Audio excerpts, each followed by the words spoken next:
Assalamualaikum warahmatullahi wabarakatuh. Jadi kami berempat di sini ingin menunjukkan ragam flora fauna di sekolah kami SMA Negeri 2 Cilacap. Selamat menyaksikan. Yo guys, kalian pernah bertanya-tanya gak sih bagaimana jagat raya kita terbentuk? Terus gimana makhluk hidup di bumi ini bisa ada dan berkembang sampai sekarang? Para ilmuwan meyakini bahwa alam semesta termasuk bumi kita terjadi akibat ledakan besar atau Big Bang. Ledakan ini diperkirakan terjadi sekitar 13,7 miliar tahun yang lalu. Ledakan tersebut melontarkan materi ke segala penjuru alam semesta. Nah, hasil lontaran materi tersebutlah yang kemudian membentuk bumi berupa gumpalan gas yang terus berputar dan mendingin berbentuk bola padat.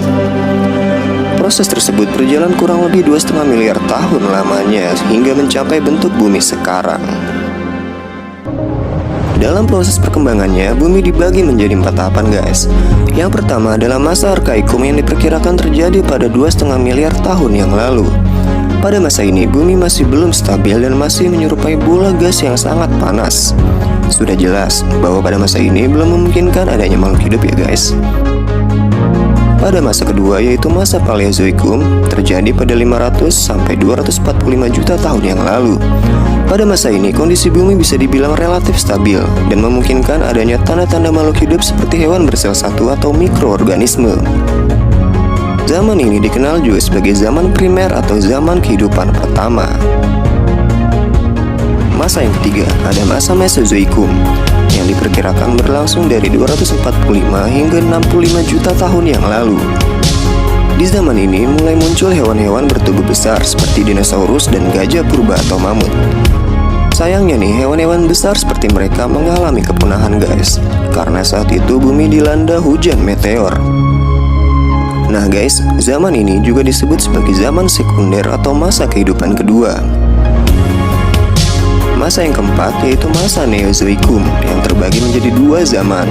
Zaman Neozoikum pertama disebut zaman tersier yang sudah mulai muncul hewan primata seperti kera. Dan zaman kedua disebut juga dengan zaman Kuarter. Di zaman Kuarter ini dibagi menjadi 2 yaitu Kala Pleistosen dan Kala Holosen. Pada kala Pleistosen, diperkirakan sudah muncul hewan seperti manusia purba. Dilanjutkan dengan kala Holosen, di mana manusia sudah berkembang lebih sempurna seperti manusia sekarang. Lalu, bagaimanakah makhluk hidup pertama kali muncul? Ada banyak teori yang menjelaskan bagaimana kemunculan makhluk hidup di bumi. Salah satu teori tersebut dikemukakan oleh Harold Urey. Menurut Urey, kehidupan terjadi pertama kali di udara atau atmosfer. Atmosfer kita yang kaya akan metana, amonia, hidrogen, dan air menghasilkan asam amino. Asam amino ini kemudian terkena sinar kosmik dan kilatan listrik dari halilintar. Asam amino tersebutlah yang memungkinkan adanya kehidupan guys.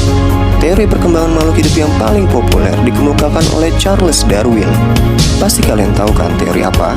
Benar sekali, yaitu teori evolusi.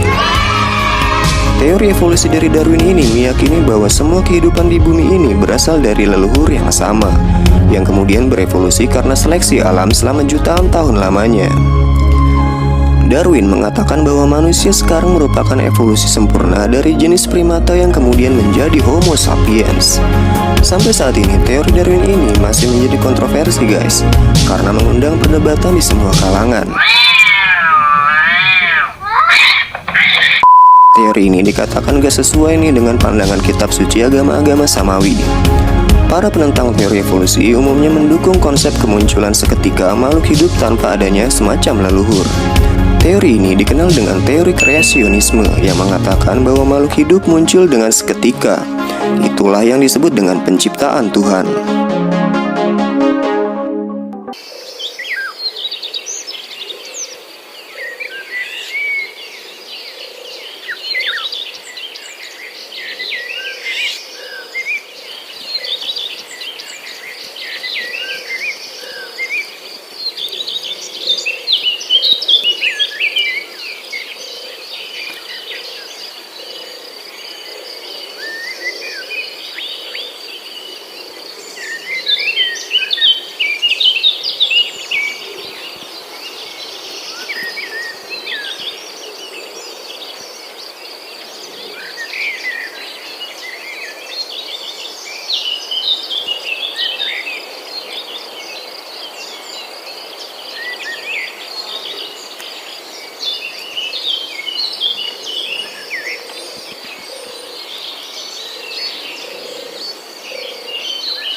Jadi di sini ada pohon palem yang termasuk dalam bioma tropis seperti hutan hujan tropis dan sabana.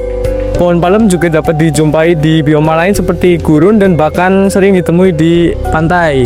Hubungannya dengan lingkungan yaitu untuk menjaga ekosistem, menjaga kelembapan, dan melindungi dari paparan sinar matahari.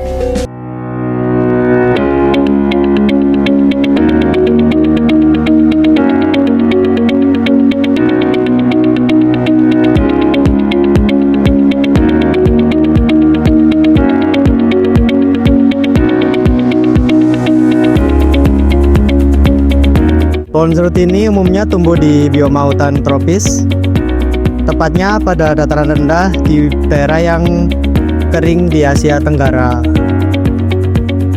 Hubungannya dengan lingkungan, dengan daunnya yang rumbun bisa menyebabkan iklim mikro yang sejuk.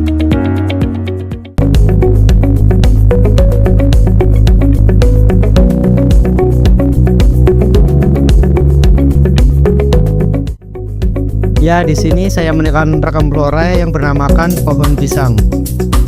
Pohon pisang tumbuh subur terutama di bioma hutan hujan tropis dan wilayah dengan iklim tropis dan subtropis yang lembab. Tanaman pisang dapat tumbuh baik di dataran rendah dengan ketinggian sekitar 1.200 sampai 106.000 meter di atas permukaan laut. Hubungan pohon pisang dengan lingkungannya adalah saling menguntungkan dan simbiosis mutualisme. Pohon pisang memberikan manfaat ekologi seperti mencegah erosi tanah dan menyediakan habitat bagi organisme lain.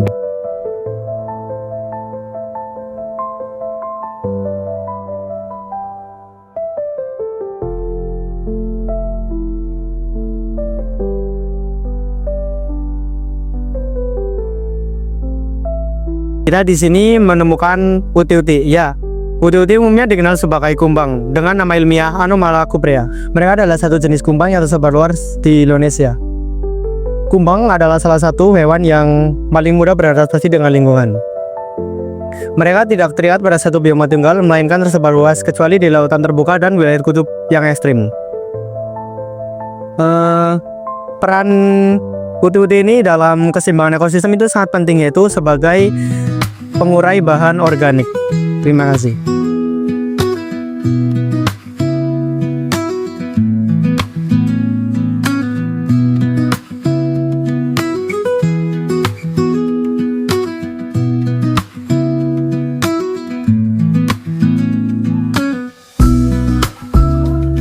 Di sini saya menemukan salah satu fauna yang ada di sebelah saya, yaitu semut hitam taman atau Lasius niger. Semut ini merupakan spesies yang mudah beradaptasi dan dapat ditemukan di berbagai macam habitat. Semut ini banyak ditemukan di daerah yang memiliki iklim sedang dan memiliki vegetasi yang cukup serta sumber makanan yang mudah diakses. Semut ini biasa membangun sarang di celah-celah batang, di bawah kulit pohon, atau di lubang kecil seperti pohon mangga. Kehadiran sarang semut di pohon membantu menjaga keseimbangan ekosistem, karena semut berperan sebagai pengendali alami terhadap serangga kecil yang dapat menjadi hama bagi pohon. Hubungan ini tidak selalu menguntungkan. Semut sering menjalin hubungan mutualisme dengan kutu daun yang juga hidup di pohon.